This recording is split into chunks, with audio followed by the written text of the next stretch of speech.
to Buffalo Future's Getting Ahead podcast, where we are centering youth voice to build a stronger support network for the youth in the community. I am your host, Leah Strong, and I have a special guest today who is going to be my co-host, Tiara Parker.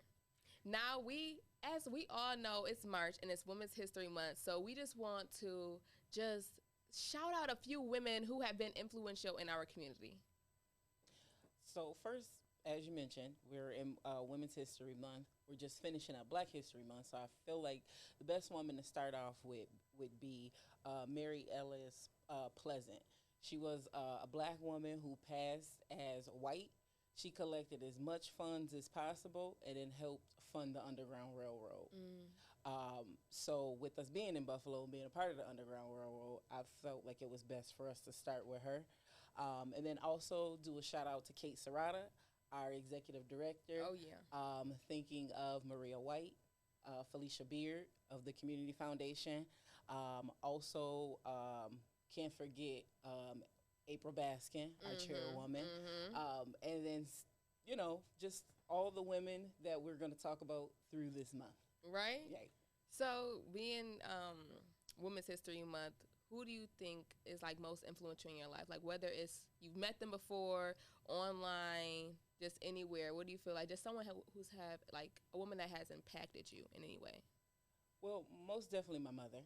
That's a real one. Yes. So she, single mother of 8, and I just pull my strength from what I've seen her do. Excuse me. You're good. So it's like you think about a woman who started having children when she was 15 and she had all her kids before the age of 30. So if any woman knows about having kids and you think about your age and where you are, and it's like she had all her kids before the age of 30 and just the strength that she showed me every day, she is most definitely the most influential woman in my life.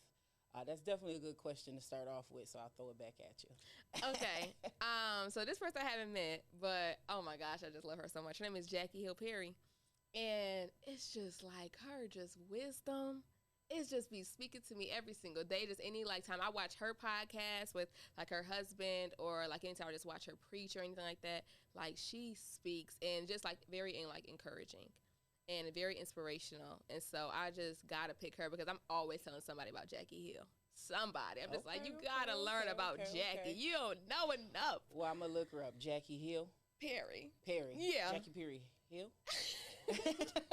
Jackie Hill Perry. Okay. Yes. Okay. Oh my gosh. And it's just like, you know how like we have such a culture now where you can just go online. It's like people want to be like content creators. You know what I mean? And so like inspirational people. And so like someone like her, even though she doesn't create quote unquote content like creation, but it's just like, oh, that's a life I want to live. You know what I mean? She just writing books and stuff. And it's like, you know what I mean? Definitely. So you talk about content creating, and I think about like just women in general, and then like having access. So it's for me, it's different. I didn't have the internet growing up. So it's like you go outside, you play, you jump rope, you go knock on your friend's door, trying to figure out who at home. So I feel like with the internet, this age, I'm pretty sure it's a lot different the way I grew up as a young woman compared to how you grew up, because it's different. You got the internet and it's like they're showing you everything. They're saying beauty standards should be this or that. Like, so just speak to that a little bit. Like, I know for me it's different. Like, it was just like my little ponytails and my knockers. Some people call them bobos. So it's like, it's different. It's like young ladies now, it's like on the internet, you have to, you know, you see them with the lace fronts and the this and the that. Like, how do, are you going to speak to the lace front I got on? No. No shade. Just speak to that. Like, being a young woman where the internet is a huge influence. Like, people use it to their advantage, and then sometimes I feel like that could be a hindrance to the youth as well. Yeah. So could you, like, how do you feel like the internet has affected you growing up, or even maybe your image of yourself? Hi everyone, my name is Terrell Mason. I'm the Senior Director of Buffalo Futures. Just here to shout out one of our sponsors, Tech Buffalo. Tech Buffalo is a nonprofit organization that strives to create sustainable, inclusive, and accessible technology community here in West New York. By doing so, by improving our region's ability to attract, retain, and foster technology talent. We really want to thank them for their generosity and for donating into Buffalo Futures and helping us to continue this work. And so to find out more information about Tech Buffalo and some of the opportunities they have, please visit techbuffalo.org. I feel like it's like there's like the good and the bad. Like there's always pros and cons to everything. Being like someone like I'm a quote, they call me an influencer. I am not an influencer. I'm not. Own it. I'm really not. I just like to post, and I just got a little bit of followers. Maybe trying to call me that I'm not.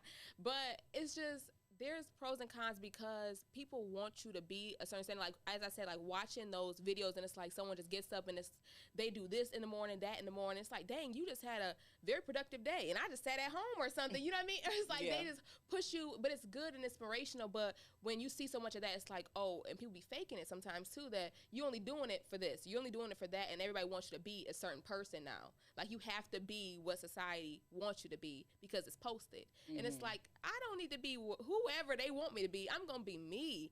And so, but I feel like being in like such a generation where everything is on camera, everything is posted, you gotta act like how they want you to act, or you're gonna be cut off, or you're gonna be canceled, or anything like that. Like it is that type of society. But I feel like it is good also because, like I said, you are inspired by different people. You know what I mean? You're seeing those different lives, and it's like, you know what? I do want to get up and go to the gym early in the morning. That is something I could like push myself to do. That is something like I would want to do, right?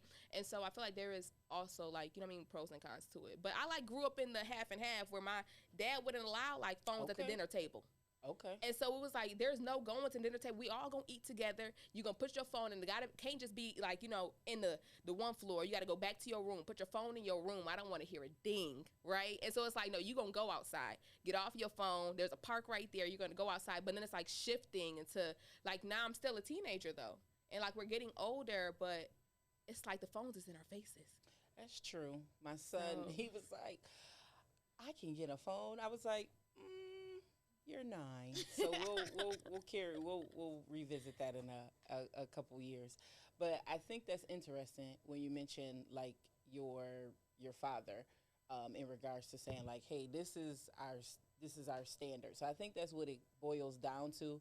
Me being a boy mom, it's a different thing. Yeah. But I see like the young ladies at school, like when I go to my kids' school, I'm like, I just see them like differently. Like they're the ages that my kids are 13 and 14 and 9, and it's like it's different, but it's a good different because we have to continue to progress. Yeah, so, and expand and grow. Yes, like definitely. Every generation is not gonna be the same as the last one. Exactly. Whether it's gonna get better or worse, we're not gonna be the same. Exactly. And there's gonna be pros and cons through every single generation, every single thing. It's like, dang, I wish we would have did this when we was growing up. I wish we would have never did this. So I feel like there's pros and cons to everything. Definitely. Well, I know that in the beginning we talked about some women in our community. I feel like we got some women that we're gonna bring on, or is it just us chatting today? We got a few women we gonna put on this thing and spill tea. You know what I mean? We gotta have one because I feel like learning today. And you know what I mean? I'm the teenager, and it's like I need to learn from some seasoned women who have touched on some things I ain't been on yet. You know what I mean? I'm too green sometimes, and I need to get a little seasoned. So we definitely got 2 great guests that we need to invite on. Okay. You want to introduce a little bit? Yeah, let's bring them on. Ooh. All right. We got some influential women in our community, and I would love to introduce Stephanie Peete from Say Yes Buffalo. She is the Director of Workforce Development. And Dymone Barnwell. She is the Program Director of the Black Mental Health Response Team at Best Self. All right. So how y'all doing today? Doing great. How are you? I'm here. And Dymone, and you? I'm okay. You okay? All right. Well, definitely thank you for joining us. We can't wait to get into these questions. Real. That is real. All right. So, well, let's hop right in. So, Stephanie, we'll start with you. Can you just tell us a little bit about yourself? Yeah. So I lead workforce development and our business-facing racial equity work at Say Yes Buffalo. I've been there a little over 9 years, so in love with the organization. I'm Buffalo born and raised. I went to Buffalo Public Schools. I'm really committed to making the community look completely different than when I was a kid. And I also own Second Chapter Bookstore with my mom. So turned my passion for reading and Black culture into a business. That's good right there. Yes. And how about you? Yes. So I'm a licensed mental health therapist. My goal is really just to uplift the Black community in ways that we typically don't see, bringing services over to the Black community. Like you said, for the Black mental health response team, we came about after the 514 shooting. So it really is about providing free services to the community and making sure that they understand what therapy really is and taking away the stigma. And yeah, that's pretty much it. Well, I'm glad y'all here because, come on, we need both of y'all in our community. Very much so. So in your careers, like if you could have like any superpower, right, what would it be? And like how would you use it in what you do for work? Like how would you use it in your career? I would probably say, I don't really know if it's considered a superpower, but like if there's some kind of power I can create that like brings come on, funding because that's what we do. We create. Honestly, We create. Unrestricted funding. Yes, come on. Yeah, Yes. That's what I was like a thinking. superpower where I can just be like, I need money and it appears. Yeah. So maybe Right. like a genie or something. Something. You know what I around mean? A there. 3-wish type of. That's normally the barrier for most How about of you? what we try to do. That was the same. I was going to say that as well, but I guess I'll say the ability to read minds so I can kind of know where folks are when they're coming to the table Okay. and be able to make decisions off of that. I like both of those because that unrestricted funds. Yeah, is like, yeah. I get where y'all was going with this, but we out here in the field and we know what they need. So that unrestricted, I would want that one too. And the mind reader is like, What you thinking over there? exactly. Or it'd be like, maybe I don't what. Right. I know too much. No, that's real. This, what I know, could put you in jail. So with the positions that both of you women hold, can you tell us some challenges that you faced in the workplace and how you overcome them? Yeah, I mean, I would say for me, like my job is to bring nuance to the conversations. When we talk about workforce development and the folks who are leading in that space, they often don't look like us. And they also often don't have the experience of living in the communities where our kids are living and having those experiences. And I think it's really important that when we create programs or policies or anything like that, that we're designing it for the data in our community. I mean, you can take anything that's great in another community, but if it doesn't match the data for ours, it's not going to work. Exactly. So I kind of feel like I have to bring race up every day because this country was founded on race. So I have to do that in a way that brings people to the table and not scare them off, I guess. So that's probably the toughest thing. Diamond? Yeah, I think it's kind of similar to yours. Of course, working for the Black community, I'm obviously also Black. So when traumatic events happen and we have to respond, I'm responding to the same things that are traumatizing me. So, really just making sure I'm keeping up with my mental health, but overcoming it by leading by example. So the same things that I try to, teach my clients or just the community in general, making sure that I'm also following through with those same practices. So That's real. Yeah. So do you feel like in like 10 to 15 years, would those challenges still be the same? Like, or be better or worse? What do you feel? I would pray that it would be better. But again, as my sis right next to me just said, this country was built on racial issues. That's real. And so I know that even though we might make some progress, there will always be things that will possibly set us back. Yeah. I mean, will it look drastically different in 10 to 15 years? I don't know, but I do think it will look differently. I think we're having more honest conversations. That's true. I think. And I think that's leading to solutions that are actually going to help our kids and our community. So I'm encouraged. Yeah, I'm always excited. It's my favorite word. So I definitely excited about the future and basically what you guys are contributing to our community. So I know that it'll be better. Yeah, So, definitely. with the work that you both are in, what led you to pursue that career? I made my decision at the age of like somewhere between 6 and 8. Okay. So my mom had us in family counseling, and it was family and individual counseling. And she really just has always been on the standpoint of, I want to make sure that if you don't ever feel comfortable coming to me, that you have someone to talk to. Wow. And good. I had white counselors previously, and then I had eventually had my first Black counselor. And from that moment, I was kind of hooked. And I was just like, yeah, that's what I want to do. So that's how my passion came. Yeah, so I did not know what I wanted to do. Okay. My path has been very like experiential. Like I had to try some things and figure out I do like this, I don't like that. So workforce development was never really on my radar. I got a role while I was at Say Yes that introduced me to it, and then I was able to like create a lane for myself where we're building out like workforce development programming, but having some very like upfront conversations around race and being able to build programming around that. So I kind of like found a space that found me. Yeah.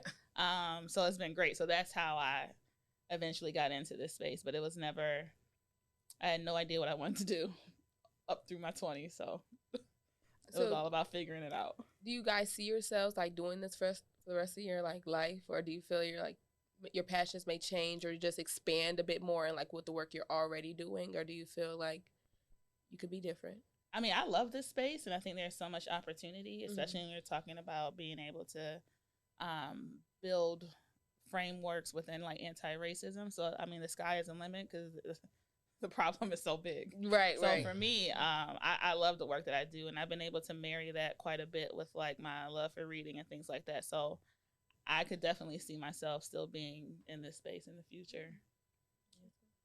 I think I will always be a part of it, one, because there's not many Black female therapists or Black therapists at all. That's real. But all of my passions kind of come together in a way. So my dream has always been to somewhat like a plaza. So I do hair, I cook, all of those things. So all of those are great tools for coping as well as providing job opportunities for the community. So it really is just to have all of these things in one area as a resource for the community. So I'll always be in it. That's good. That's good to hear, because I personally have, gone through therapy, and you talk about like just being African Americans and like trying to get rid of that stigma. And from my experience, what I'll tell people, anybody who feel as though they might need it, is like you got to stick with it. It's kind of like, okay, that person wasn't for you, but maybe you keep trying in there as a person. But I know for me personally, where I felt like I got the most breakthrough was when I was with someone of color. So definitely, thank you. I got the most work done in therapy when I had a Black female therapist. Yes. Yeah. Yes. That's good. Yes. Did you want to go? Oh yeah, sure. So what would you say is something that's been impactful in your career, and how has that shaped your journey? Something that's been impactful for me, I don't know. I was just really eager, and I took advantage of every opportunity that came my way. So any project, any professional development, I went, put myself out there, and I've along the way I've met a lot of leaders in the community who have like poured into me, whether it be a long-term like mentoring relationship that turned into a friendship or just for a season. But if you are like ambitious and you have a lot that you want to accomplish, putting yourself out there, so many people are willing to like just pour into you if they know that you want to be poured into. So I just think being open to experiences and trying new things and getting on projects, that's kind of like how I ended up in this space. I think it just goes back to one of the other questions, representation. Yes. Seeing someone who looked like me in the position that I want to be in, as well as now even currently seeing so many Black women being in professional spaces, not only as regular employees, but we're leading them and we're the ones actually creating these programs and these opportunities. So when you think about like, since it is Women's History Month and we speak about these different women who have like changed and have been really influential with us, do you feel like it's always a topic that one, not just should be spoken about, but to everybody? And is it sometimes too people like overwhelming to talk about? Like, is it just a thing that's like, well, you know, we still should speak about women and our like things that we go through, but do you feel at times that maybe it's too hard, or like different people might react to it a certain way, or that you may have to dim yourself a bit in certain, you know what I mean, in certain places because you may be too much? Yeah, I mean, I definitely can understand that. A lot of people, like in my close circle, I'll be like, was I going too hard in that interview? Or did I say too much? But I speak from a place of my truth, and if my truth is too much, then it's just too much. I try not to come from the lens of pointing fingers, or, I mean, you can come from like an angry space, but this is my truth, and it conflicts with yours. Yeah. So like let's talk about it. I mean, yeah, sometimes I am, you know, a little concerned, like, is it too much? But I'm just speaking from an honest place, and my goal is to always be honest, but invite people in to be part of whatever solution I'm trying to build. And so far, that's been generally pretty positive. I would probably say I'm kind of the opposite of you. I'm a little bit more introverted, so it takes a lot for me to speak up sometimes, but I do think the conversations still need to be had. I think you said the term you just used about how you speak freely. I'm not sure, but I don't remember what I just said. Free-minded, something like that. But I think that, you know, people who can be upfront and honest is actually a really good thing, because you're getting it out. Opposed to people sometimes like me being introverted, we hold things in, but then we're suffering in silence.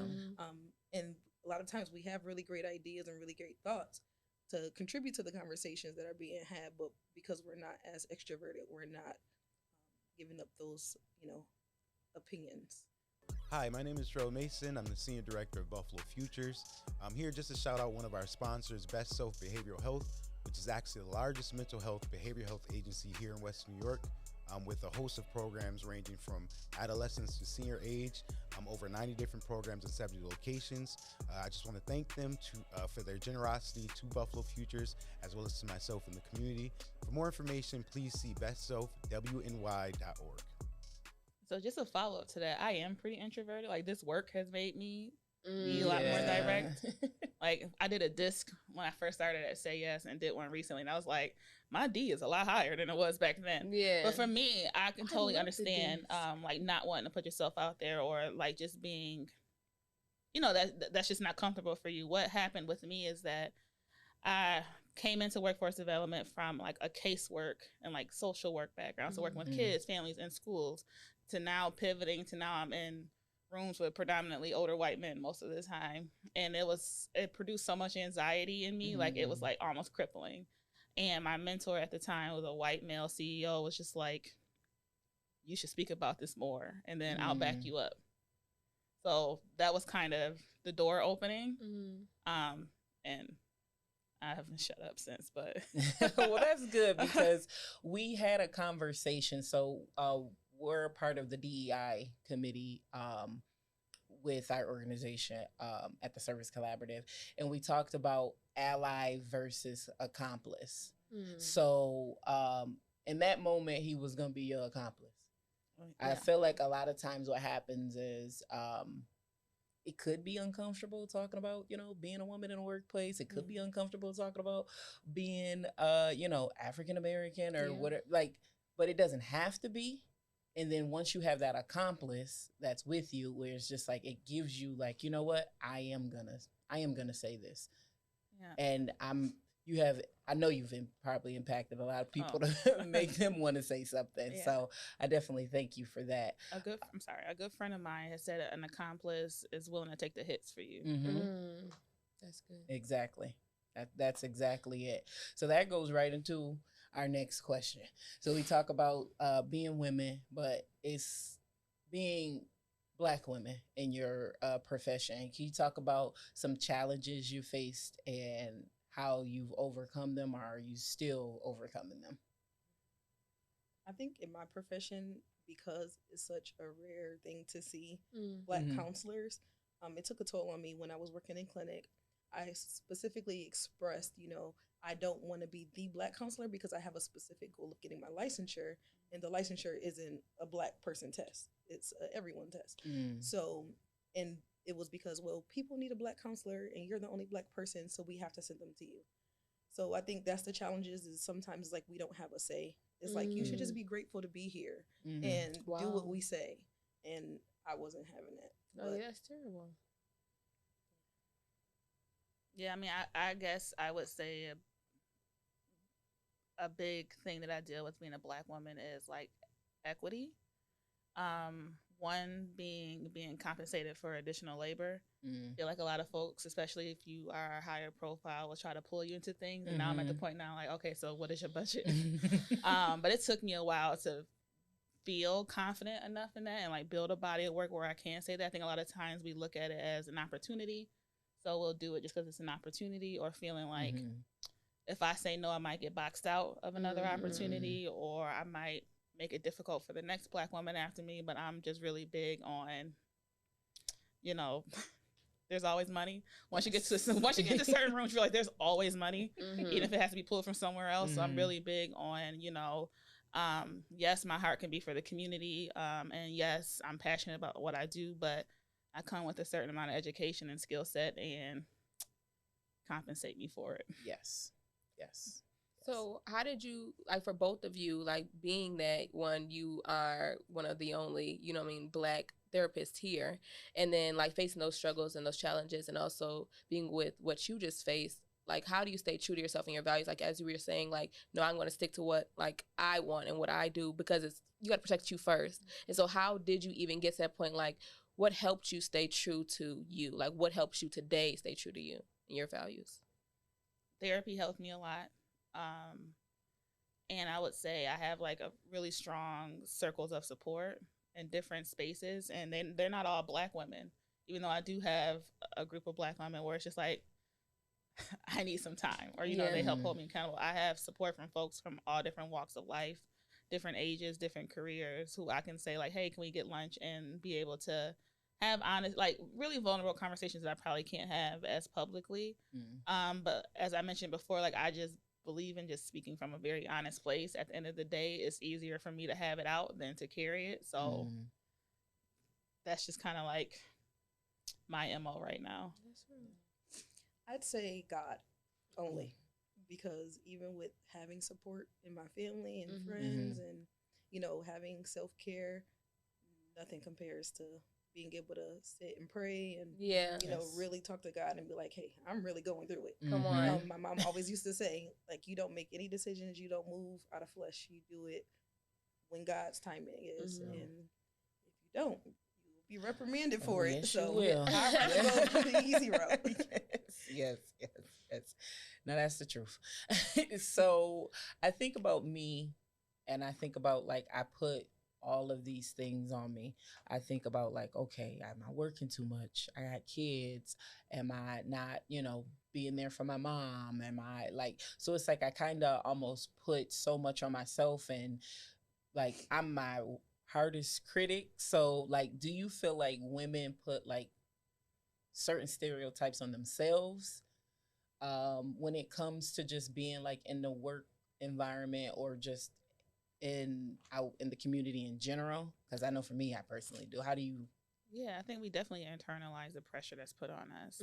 Lately, I've been kind of like stripping that away. Like, it's okay for me to say I'm tired, or like I'm beyond capacity right now. I can't take this on, or I need to take a break, or, you know, just have an honest conversation. Like, this is making me really anxious right now. I need to step away, or else, I mean, there's only so long you can go working 24/7 and, you know, not reserving time for yourself and the things that matter most to you.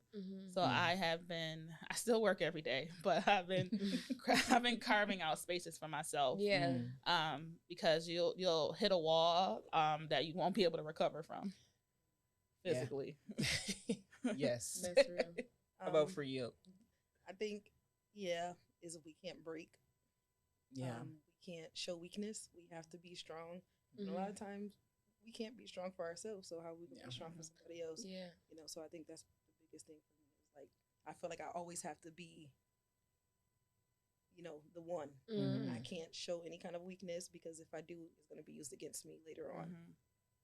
So what pushed you to that, like, initial start? Like, what was when you knew, like, when you were 6, you said 6 to 8, that you wanted to be a therapist, like, but even through like all the things that you faced in life, and your story, what was your push in that you could give advice to other young women, like, oh, I did go through these different things and I did have to face different trials and stuff, but this was my push and I hope that this could be like your push?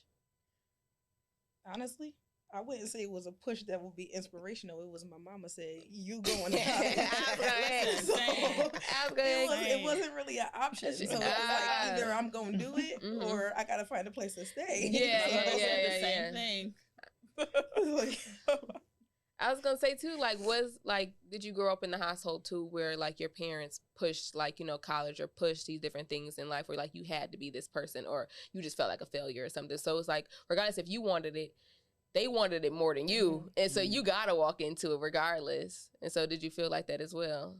College was an expectation, absolutely. Yeah. My mother made sure I was like put into educational programs through like elementary school. Told me which high school I was going to take a test for. If you don't get into that high school, you're going to this private school. Like, it was always an expectation. I probably wouldn't do the exact same thing as a parent, especially now, because I'm in workforce development. I'm like, what the labor market data says, those degrees don't make any money. But yeah, it was always an expectation. And I will say the one thing about my mom, like, she always provided me with the tools to meet those expectations, but it was still pretty tough, knowing that like this is the route, like that was it, there's no deviating. Yeah. I think I have a ADHD mind. So my mom probably seen that and was like, there has to be an end goal for me to stay motivated. So I don't regret that being, the case of having to go. It wasn't really, I wouldn't say it was really hard to get through. I didn't really need much push to say like, hey, you need to finish, because it was a race for myself in my mind. It's like, how can I make myself better? How can I beat my own expectation at this point? Yeah, my mom told me I had 8 semesters of her paying for college, and that was it. Well, that's motivation. She said, you got 4 years, no summers, no winters. Get it done. And I was like, okay.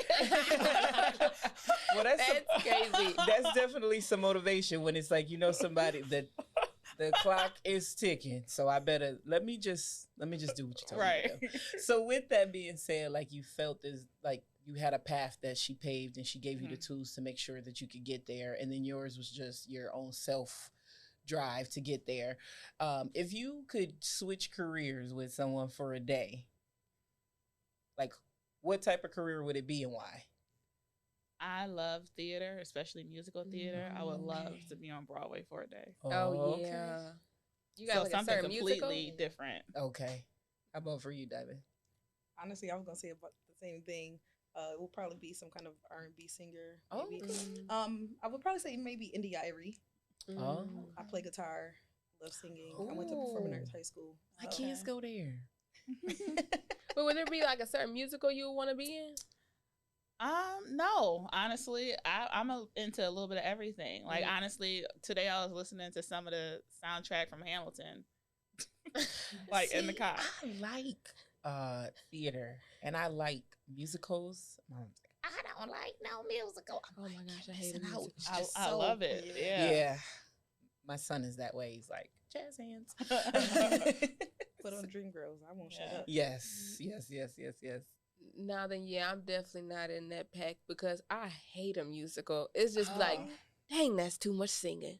That is way too much singing. I really can't do it. My sister would play them all the time. I'm just like, especially like just a regular one, High School Musical, just any movie that just keep on singing. I'm just like, I don't know about. I've never watched High School Musical, but I'm like being in a theater and like seeing it. Okay, no, that is different, but still, I'm just like, okay, here's another song. We forgot about the plot. Like, let's get to the plot. Here's another song. I'm tired of the singing. Let's get to the plot. Did they kill her or not? What was it? Just make me think back on the times I had to sit there just watching the TV, and I'm like, dang, another musical again. I was recently with a movie that I seen that was a musical. It was horrible. Oh my gosh. I won't say it, but I'll tell you after. You say it and then we'll bleep that part out. Yeah. I'm crying. So with so we also work in workforce development as well. So one conversation that we had was like, what is success? So like, what is success to you? So like, it can be different for everybody. So do you look at success as, you know, getting a degree and then getting a job, or what is success? So what would you say your definition of success would be for you? That's a good question. I personally don't think about success for myself, but for the young people we're working with, it is being able to enjoy what you're doing, feel like you're contributing, and making a wage or a salary that you can actually support yourself and your family and thrive. I don't want our kids to be in survival mode. Yes. I know the economy is bad, but for them to be able to feel like they're contributing and that they're living a life that feels good, I think is super important. And although I know I work for Say Yes, and we push college, I think it's really important for kids and families to understand like the local labor market data, and maybe especially for Black kids, we have this like emotional attachment to seeing our kids graduate college because it was withheld from us in so many different ways for so long. But it's just like there are so many careers, and if your kid like for me, college was it. I like writing papers. I like reading. I don't put nothing together. If I got to use my hands to do anything, it's going to like that was never ever going to be a route for me. College was it. But there are kids who are completely opposite from me and would do phenomenal in a career where they're in like advanced manufacturing. You can make great money, you know, in the trades and in advanced manufacturing, all these other career pathways that might not necessarily need a degree. So I think focusing more so on our kids being happy and fulfilled and making money that allows them to experience life more so than fixating on what their educational pathway is. Yeah.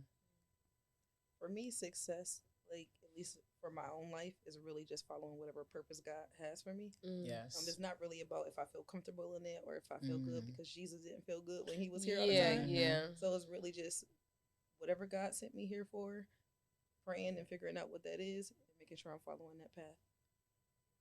I think that's where I'm at with it for success for me. I think it's like both, a mixture of both. For like, especially for my children, we talk about, like you said, survival mode. It's like, I talked about my mom in the beginning, like I seen a lot, you know, she was having children at a young age, and then it's like, you are in survival mode. So it's like, I just want my children to be children. Yes. And then also be like, you know, as you talk about data, it's like they don't want to know about the feelings in the data and that, but it's just like, it's important. It's important to have your individual success and not what the overall idea of somebody else might say your success is. And then that's where God comes into play, where it's like, he knows. He knows. And as long as you're sticking to what he has for you, it'll all work out. So I'm definitely in the middle.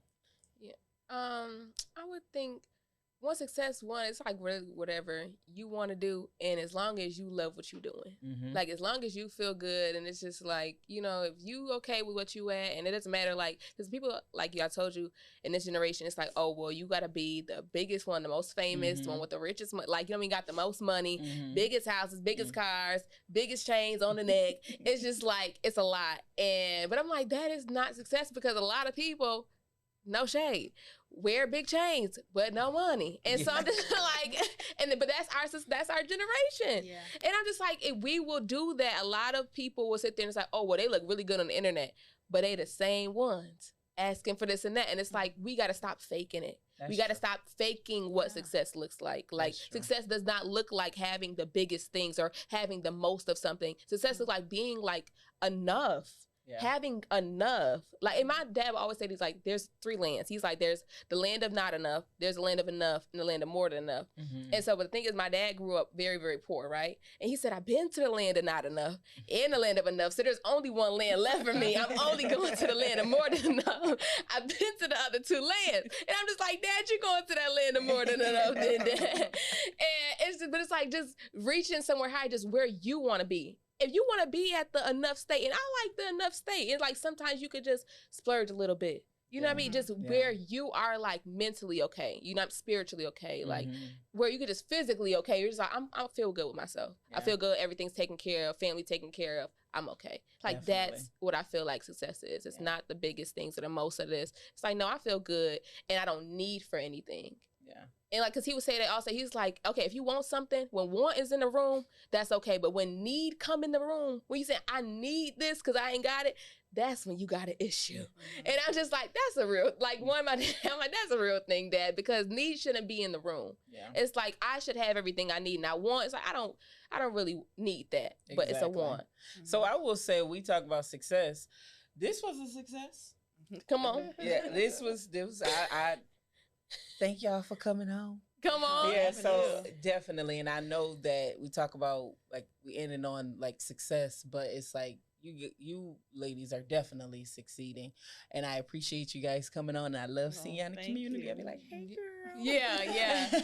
So just talking about success, this conversation definitely was a success. And I know we got, we're going to finish up with a little bit of something else. So yeah. We're going to talk about, well, while we have you here, we can go right into what we usually do on the podcast. But Leah, this is your part, because I'm just a guest.